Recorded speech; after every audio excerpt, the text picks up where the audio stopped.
สบายดีพบกับบ่าวน้อยบ้านนาเย้สำหรับรายได้มื้อเดือนนี้เนาะเข้าแล้วเดือนนี้เด้ออันนี้ก็คือรายได้โบนัส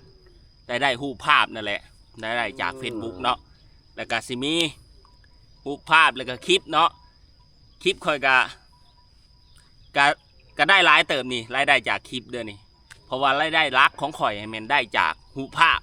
ส่วนใหญ่เลยรูปภาพเนาะเพราะว่าคลิปนี่ต้องแตกแสนแตกล้านเงินเหรียญยังสิวิ่งถ้าแตกแบบหมื่นลักหมื่นยอดวิวลักหมื่นลักพันนี่บ่เฮาได้เนาะวิ่งก็วิ่งซ่าแต่ว่าโบนัสนี่วิ่งดีอยู่ตลอดเมื่อนี้ขอโอกาสมาอัดคลิปในทงไห่ทงนาเดิมมาตกกาไถหุดนาเอาแบบง่ายๆเนาะก็มาเป็นกำลังใจให้แจ้งพอบ่ได้คลิปบ่ได้ลงคลิปเกี่ยวกับรายได้แนะนำหรือว่าการสอนมาตั้งแต่ต้นเลยมีแต่ลงคลิปใส่ชีวิตบ้านๆก็ไปหลินบุญไปหาเก็บหอเก็บเพชรอย่างต่างๆมื้อนี้ก็มีเวลาหน่อยนึงเลยได้บรรยากาศเอาแบบซี่แหละแบบง่ายๆแบบบ้านๆอยากให้ฮู้ว่าข่อยก็เป็นคนลาวเนาะอัดคลิปอยู่ลาวนี่แหละพี่น้องเอ้ยก็อยากแนะนำแบ่งปันสำหรับความรู้เกี่ยวกับการสร้างรายได้เมื่อเฮาผ่านมาแล้วเฮาประสบการณ์เฮามีเนาะเฮาไปเจอยังมากรอกข้อมูลเอกสารแบบใดแน่หลายๆสิ่งหลายๆอย่างเนาะข่อยก็พิสูจน์มาจนฮอดทุกมือนี่มีทั้งการโดนหยุดเครื่องมืออยู่ประเทศที่ไม่ได้รับอนุญาตกะที่ผ่านมาบ่คอยเหตุคลิปสอนย้อนลงไปแหละสอนแหละ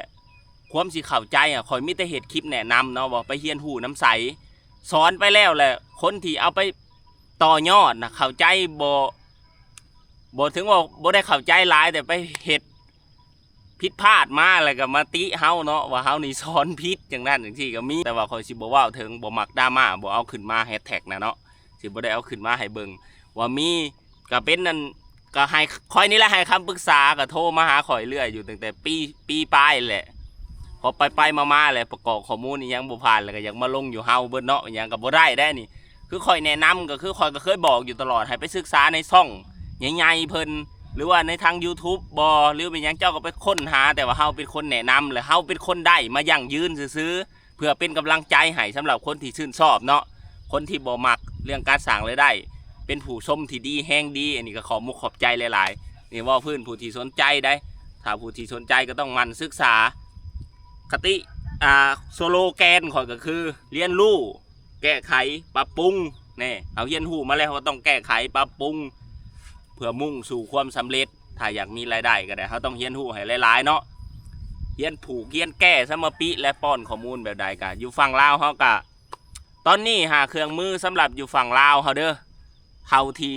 หลายๆคนที่ถักเข้ามาหาข่อยคือได้โฆษณาสตรีมแ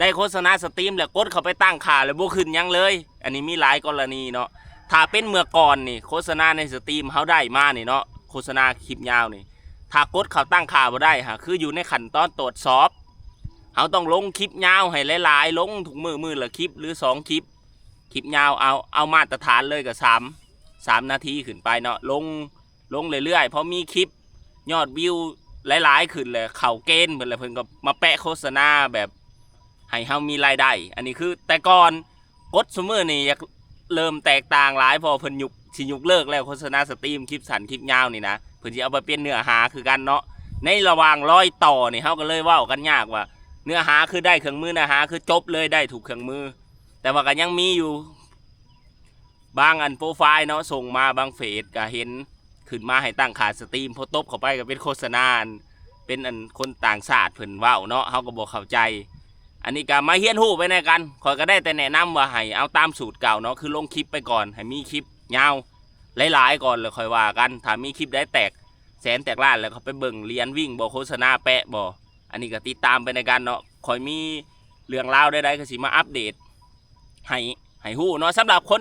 แจ้งเด้อสำหรับคนที่อยู่ฝั่งไทยเนาะถ้าคนที่อยู่ฝั่งไทยอยากประกอบข้อมูลนี่แล้วก็ประกอบตามที่เจ้าอยู่เลยตามที่เจ้าเหตุงานอยู่ฝั่งไทยเนาะ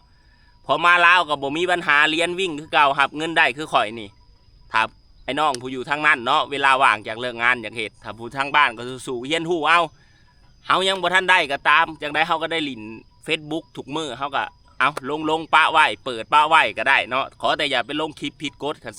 คันผิดลงคลิปผิดกฎติดเหลืองติดแดงมันสิมีปัญหาถ้าเฮาบ่แก้คืออาจจะปิดกั้นการมองเห็นอันดับแรกเนาะ ต่อมาแล้วเฮาบ่ประกอบข้อมูลให้เสร็จสิ้นบัดนี้หรือว่ามีที่แนวผิดที่เฮาบ่ได้ลบนี่เสี่ยงที่ถูกปิดการใช้ Facebook เนาะปิดบัญชีเฮาหั่นนะ